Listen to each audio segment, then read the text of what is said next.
pakialam sa inyo. Magandang araw po. Marami po akong nakikitang mga comments na hindi maganda about sa akin. Na kesyo ginagamit ko lang daw po si Boy Tapang para sa pagsikat. At hindi daw po totoo lahat ng mga sinasabi ko. Ngayon po, ikukwento ko po lahat ng mga totoong nangyari. Nag-start po ito na mag-usap kami ni Boy Tapang kung hindi po ako nagkakamali noong November. Nag-chat po kami at maayos po siya makipag-usap. Nagkapalagayan po kami ng loob at gusto niya pa nga pong pumunta dito sa lugar namin, which is itong Nueva Ecija.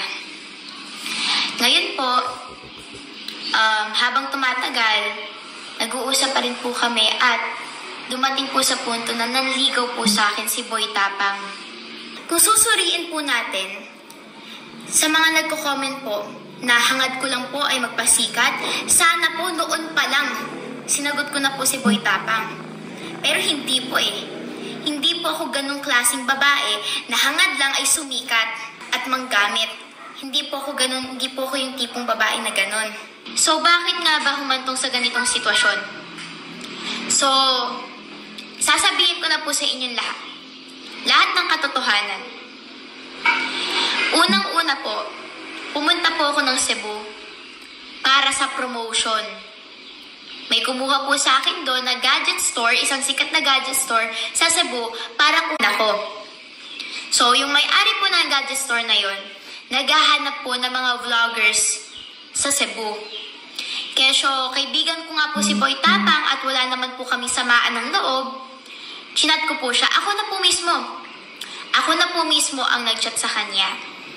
Pero hindi po siya nag-respond.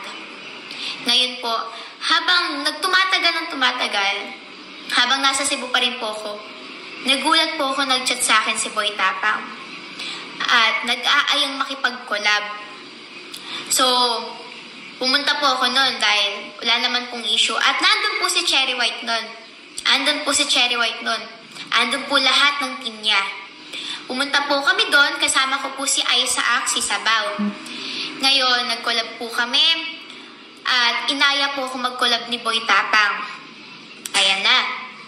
Inaya po ako mag-collab ni Boy Tapang at gusto niya pong content, siya po ang nag-isip ng gawin namin yung content na yon.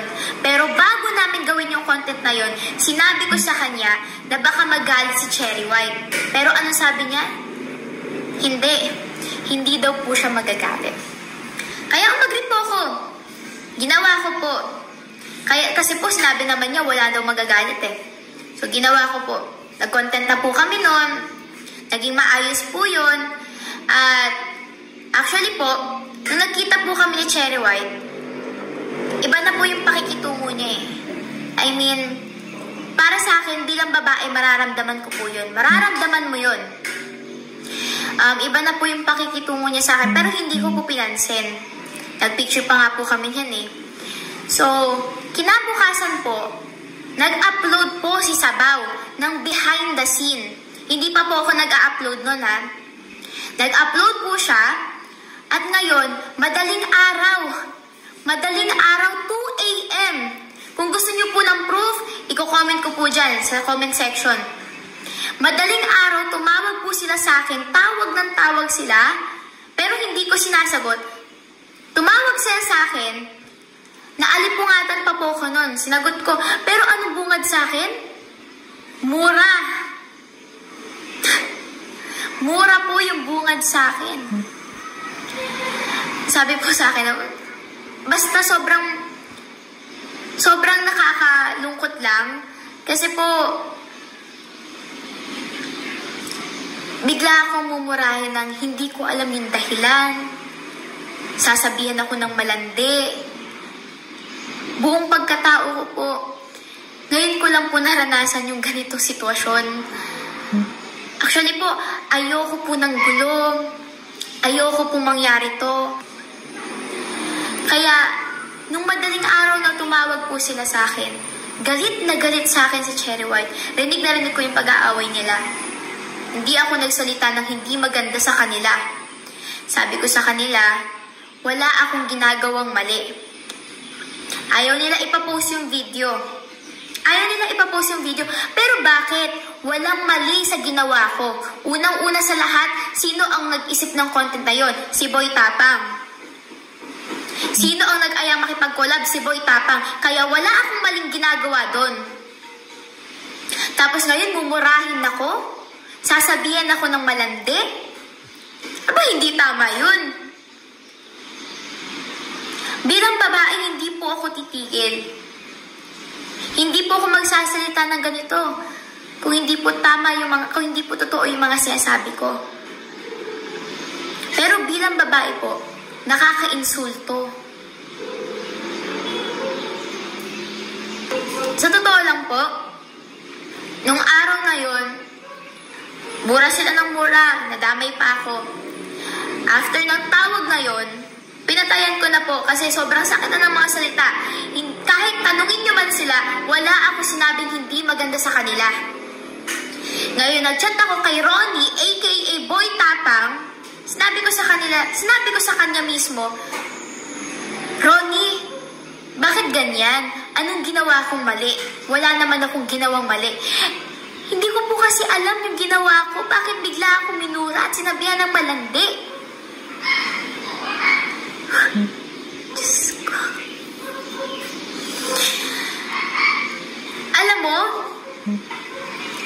kung anong kasing laki ng ano mo, yan kasing liit ng utak mo.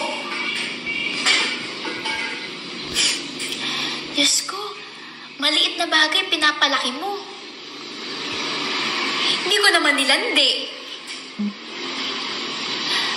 Wala akong ginawang mali.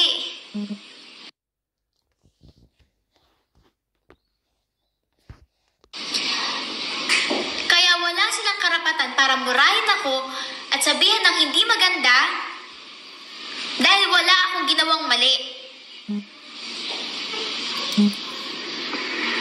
Okay. Yung gabing yon, yung araw na yon, nag-chat sa akin si Ronnie.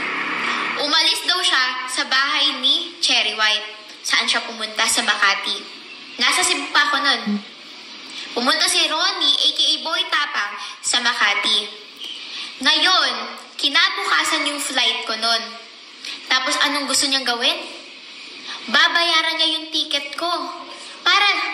Para pumunta sa Makati, para magkita kami. Para saan? Hindi ako pumayag.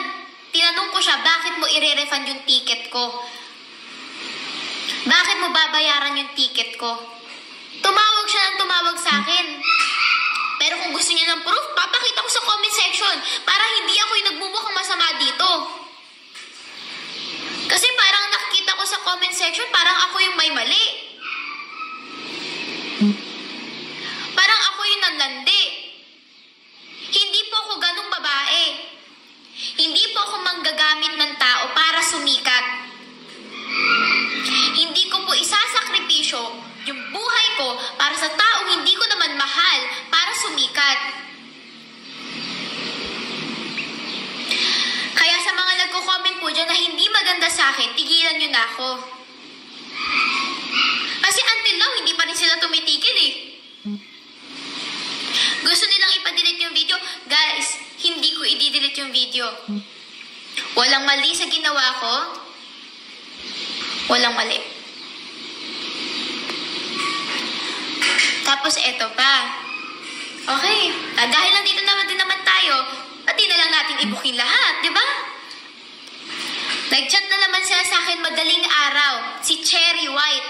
Nag-chat siya sa akin, ano sinabi niya? Respeto, girl. Bakit? Nirespeto mo ba ako bilang babae? Hindi. Hindi mo ako nirespeto bilang babae.